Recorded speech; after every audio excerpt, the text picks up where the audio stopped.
سلام به همه دوستان و همراهان عزیزم. امیدوارم پرتوان و با انگیزه برای رسیدن به خواسته هاتون در تلاش باشید و حال دلتون خوش باشه. با هم آماده میشیم برای گرفتن فال امروز. هر نیتی که در ذهنتون دارید، نیت کاری، تحصیلی، مهاجرت، هر نیتی که دارید انجام بدید. تا چند ثانیه دیگه میریم سراغ دیوان و من غزل و تفسیرش رو براتون میخونم.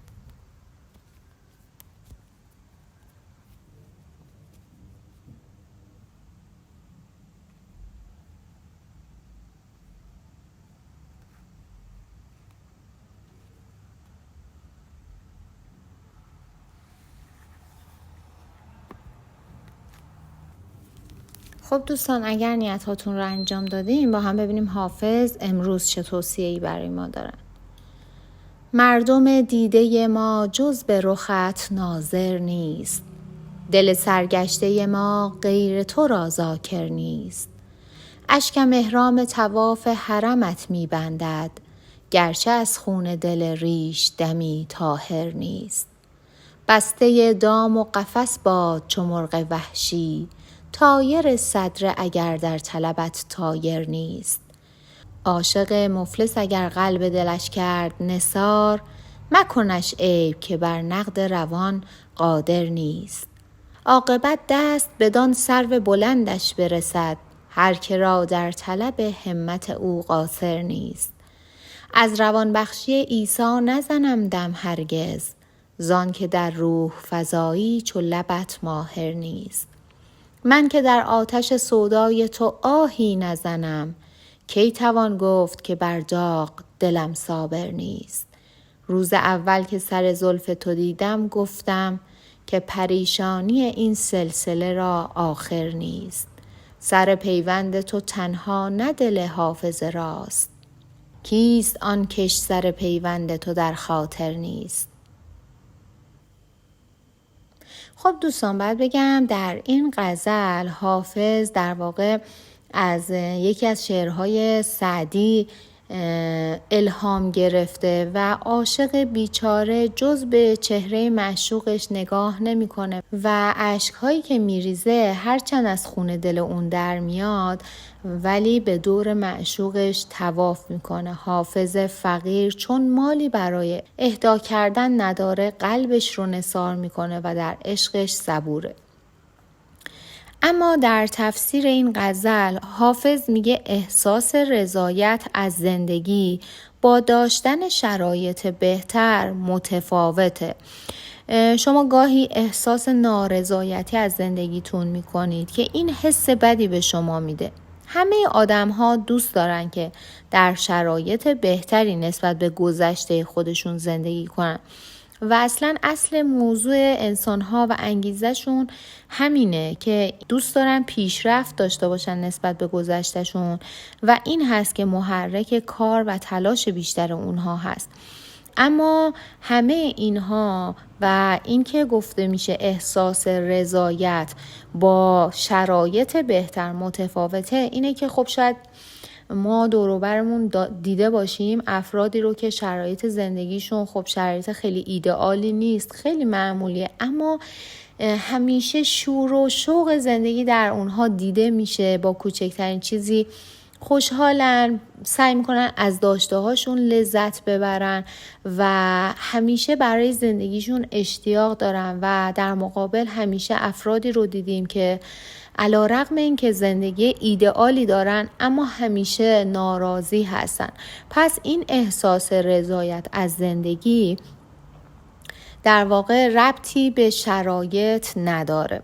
توصیه حافظ اینه که سعی کنید احساس رضایت از زندگی رو در خودتون تقویت بکنید و بدونید که قطعاً این احساس رضایت ربطی به شرایط و وضعیت مالی نداره. بی تأثیر نمیتونه باشه شرایط مالی در بهتر زندگی کردن، اما صرفاً این که احساس رضایت در زندگیتون داشته باشید به این موضوع مربوط نمیشه. حافظ میگه سعی کنید کارهاتون رو خودتون و به تنهایی انجام بدید و از دیگران توقع نداشته باشید. انقدر در کارهاتون به خودتون متکی باشید که زمانی که به موفقیت رسیدید همه از موفقیت شما حیرت زده بشن. بخت و اقبال شما بلنده و بدونید با همت، اراده و تلاشی که دارید در هر کاری که پا بذارید میتونید موفق باشید. بهتره نسبت به حرفهای ناامید کننده اطرافیانتون بی‌اعتنا باشید و کار خودتون رو انجام بدید. اگر میبینید کسی داره به شما انرژی منفی میده، دائما میگه شما در کارتون موفق نمیشید، شما در حرفتون موفق نمیشید، اگر ایده جدیدی به ذهنتون رسیده و فکر میکنید در اون کار موفق میشید و اطرافیانتون در پی این هستن که نظر شما رو عوض کنن و میگن خب اگر این ایده انقدر خوب بود چرا کسی قبل از شما این کار رو شروع نکرده، بهتره به این حرفها بی‌اعتنا باشید و راه درست رو پیدا بکنید و اقدام بکنید. درسته که ما باید با اطرافیانمون مشورت کنیم و ازشون راهنمایی بگیریم، ولی گاهی وقتها حرفایی که اطرافیانمون میزنن اثر حسادت، نه اثر کمک کردن. فرق این دو رو تشخیص بدید و راه درست رو پیش بگیرید. دوستان، در مورد نیتی که دارید، حافظ میگه این نیت تمام فکر و ذکر شما رو به خودش مشغول کرده و میشه گفت به چیز دیگه حتی فکر نمی کنید. با دست خالی قصد انجام یک کار بزرگ رو دارید و مستعسل هستید که چطور میتونید این کار بزرگ رو به انجام برسونید. در واقع حافظ میگه شما دست از تلاشتون بر ندارید، با همت بلند، با تلاشی که دارید بدونید به مقصدتون خواهید رسید. درسته که همونطور که گفته شد شاید دستتون خالی باشه، شاید چیزی که در ذهنتون هست هدف بزرگی باشه، اما اگر صبور باشید و راهی که انتخاب کردید درست باشه، مطمئناً این راه شما رو به مقصد میرسونه. همه چیز رو به خدا واگذار کنید و فکر نکنید که چطور قراره این کار انجام بشه. بقیه انجام این کار رو به دستان توانمند خدا بسپارید. دوستان، حافظ میگه دنیا رو خیلی مهم برای خودتون جلوه میدید و یه وابستگی به این دنیا دارید، وابستگی به شغل، وابستگی به مال و ثروت، وابستگی به کسب مقام. درسته که ما انسان‌ها باید تا زمانی که توانش رو داریم زندگی بکنیم و زندگی رو در جهت بهتر شدن پیش ببریم، اما صرفاً این که این وابستگی رو به شغلمون، به مال و ثروتمون داشته باشیم به حدی که فراموش کنیم زندگی کنیم و باعث بشه که از اطرافیانمون دور بشیم، از خودمون دور بشیم و خیلی چیزهای مهمتر رو در زندگیمون از دست بدیم، واقعا ارزشش رو نداره و نباید این اتفاقات باعث بشه که شما از خودتون، خانواده‌تون و از خداوند دور بشید. همه شما رو دوست دارن چون شما شخصی هستید که قلب مهربون و صمیمی دارید، اما گاهی وقتها مثل گاو 9 منشیرده هستید و با عصبانیت‌های بی‌موقع و زودرنجیتون کارها رو در حق خودتون خراب میکنید. دقیقاً لحظه‌ای که قراره همه چیز به خیر و خوشی پیش بره و تموم بشه، یک حرفی نسنجیده، یک رفتاری انجام میدید که باعث میشه همه چیز به ضرر شما تموم بشه. بهتره کمی خوددار باشید، بهتره کمی صبوری بکنید و از این تندخویی و عصبانیتتون کم بکنید. دوستان، حافظ میگه چند وقت قبل پشت سر شما حرف‌هایی زده شده که در واقع حقیقت نداشته و این حرف‌ها نتیجه شایع پراکنی یه سری از اطرافیانتون بودن که به شدت به شما حسادت میکنن و در پی این هستن که موقعیت شما، شخصیت شما رو خراب بکنن. نگران این حرف‌ها نباشید. افرادی که با شما نشست و برخاست دارن، با شما معاشرت میکنن و واقعا شما رو میشناسن و یک شناخت کلی ازتون دارن، میدونن که این حرفا در مورد شما صحت نداره و خب کسانی هم که شما رو نمیشناسن اهمیتی نداره که در مورد شما چه فکری میکنن. شما راه درست خودتون رو پیش برید و کاری نداشته باشید که بقیه در مورد شما چه فکری میکنن. دوستان، در مورد شخصی که به شما نزدیک هست، حالا از اعضای خانواده‌تونه یا از دوستانتون، حافظ میگه زیاد سر به سر این شخص میذارید و دائم ازش ایراد میگیرید، بهش خورده میگیرید. بهتره از این حالت بیرون بیاید، چون باعث میشه طرف مقابلتون سرخورده و غمگین بشه. بلکه سعی کنید تشویقش بکنید، براش هدیه بخرید، دلش رو به دست بیارید و اگر فکر میکنید حتی جایی ضعف و مشکلی داره، بهش کمک بکنید که مشکلش رو حل بکنه و موانع رو از سر راهش بردارید.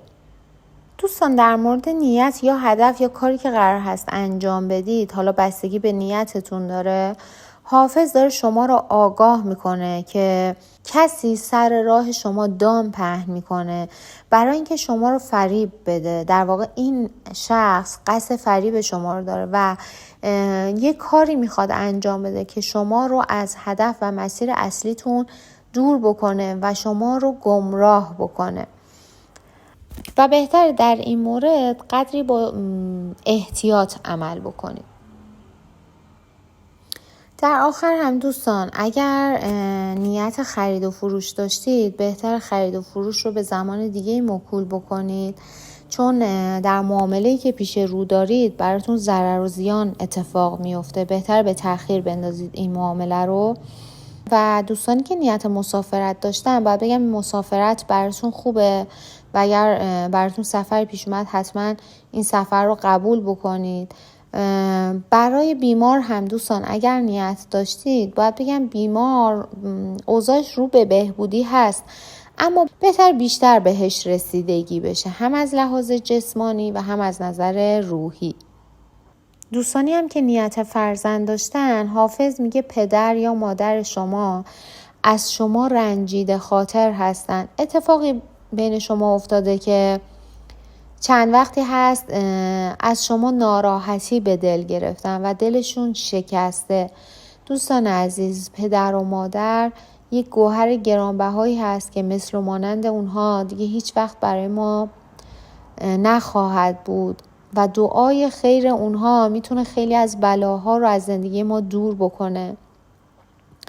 اگر نیت فرزند دارید، اگر مشکلی دارید در این خصوص و نیتتون برآورده نشده، بهتر دل پدر مادرتون رو به دست بیارید و ازشون بخواید که در حق شما دعا بکنن و بدونید که به زودی برای شما این اتفاق خواهد افتاد. و نکته‌ای که در آخر غزل حافظ داره بهتون توصیه میکنه اینه که افراد موفق عموماً از میان روی و نرمش خودشون احساس قدرت میکنن.